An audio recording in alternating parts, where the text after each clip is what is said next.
kuna swali moja Profesa Munene ambaye unawakilisha chuo cha Shazetek naweza kuuliza ni kwamba amesema kwamba viko vitengo vinne ambavyo watakuwa wanafadhiliwa. Lakini je, hapa wazazi na wale ambao wamesoma vilikuwa wanauliza imekuwa ni vigumu kuweza kujua huyu ana uhitaji sana, huyu ana uhitaji sana, na wakati mwingine hata wale ambao wana uwezo wa kulipa wanakuwa wanasomeshwa na wale ambao wana uwezo wa kulipa hawapati ufadhili.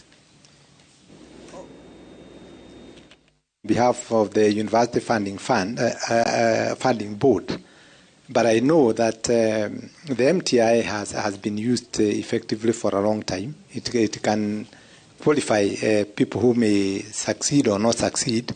But let me talk about what we think as private universities. We think that Kenyans need to do two things.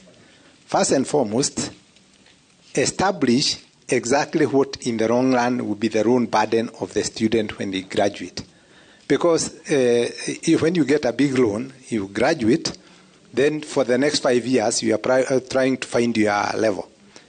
And also, do a physical comparison of every institution. Because the beauty is that COOPS did something very, very nice. And it was a wonderful idea. That all the fees that are paid in every university in this country is in the COOPS website.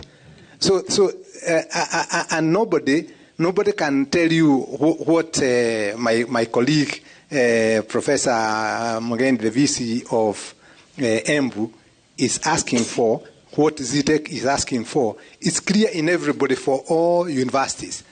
So the issue is that every parent need to take a pen together with their students and calculate exactly in the long run what will be their own burden and what is the amount of money that they are going to pay. That way, you then determine which is the university of choice. All right.